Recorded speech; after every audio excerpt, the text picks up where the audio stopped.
Hi everyone, my name is Amina Azad. Welcome to another episode of Mind Reader. In our previous episodes, we talked about what is childhood mental health, what are the symptoms of childhood mental health, and what are the types that are there to understand childhood mental disorders. In today's episode, I'm going to talk about few of those types. So before I start, I want to remind you guys again and again, don't forget to subscribe in our Grow Your Reader YouTube channel. Don't forget to like our Grow Your Reader Facebook page, and of course don't forget to comment if you like the videos.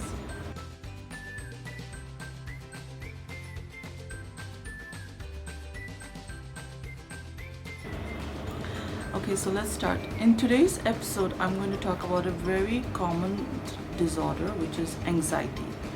So anxiety is, like we all know, is when somebody feels very worried, nervous, fear, and it's a very common feeling that one can have. However, if your child does not outgrow that fear or worry or that nervousness or the anxiousness, then and it's constant, you see that it's happening to him or her constantly, then you need to understand that he or she is facing anxiety disorder. Anxiety disorder, if not treated properly, can lead to other mental disorders. So this is something that you really need to look at. So there are actually many kinds of anxiety, types of anxiety. So the first one is that separation anxiety. Now, separation anxiety is when a child is in fear that he will be in trouble if he is separated from his parents, from his guardian, from somebody that he really trusts. And this scares him, and then he gets very anxious, and he constantly feels this nervousness and worriness. So this is when he is suffering from separation anxiety. The next is phobia. Phobia is, I think, very common to most of us. But do you know that because of the fact that the phobia is not treated when we were at a very young age, that's why the phobia remains when we become adults. So phobia is something that you're extremely scared about something. It could be heights, it could be insects, it could be going to the doctor, just seeing blood. So these are the phobias. Some phobias at an extreme level is also very dangerous. For example, having phobia of unknown people coming into your house, or somebody guests coming over to your house, and you have that phobia. So certain phobias are extremely dangerous. And what happens is that when the person has that phobia, in order for him to feel okay with himself, what he does is he either tries to, for example, if the person is very extremely scared of insects, what he does is he starts killing insects. Scared of dogs, he starts killing dogs, and then he feels that if he kills the dog, then he is safe. So these are the things that are not okay, and as a parent or as a guardian, you need to understand that your child's phobia is in what condition. The next is social anxiety. Social anxiety is just a fear of gatherings. So a lot of people, even us adults, have the social anxiety that we don't like social gatherings or crowded areas.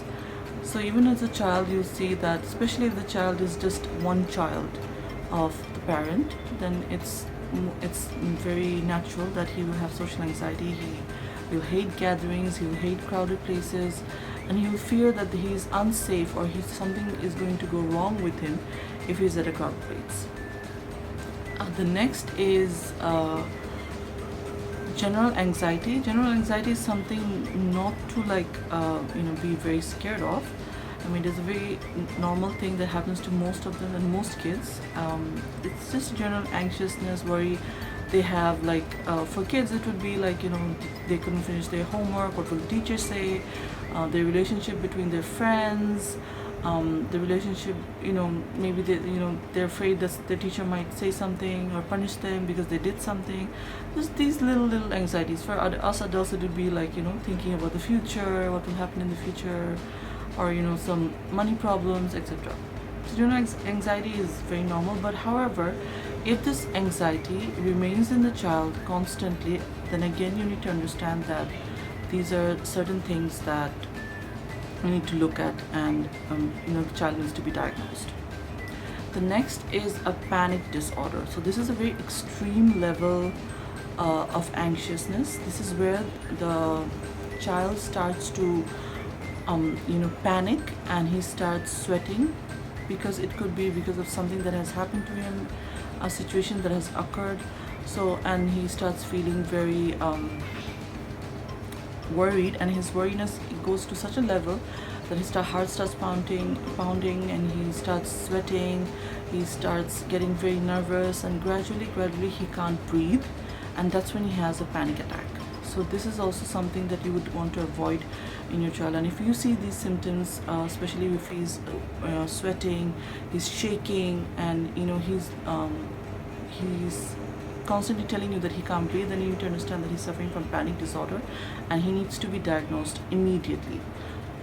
And anxiety, if remained in the child, and if not diagnosed, or if not taken care of, then you'll understand, and you'll notice that the child becomes very irritated and very easily angry.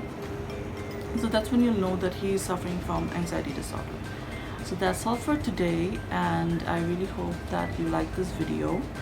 And in our next episode, we'll be talking about another type of mental health, that is depression.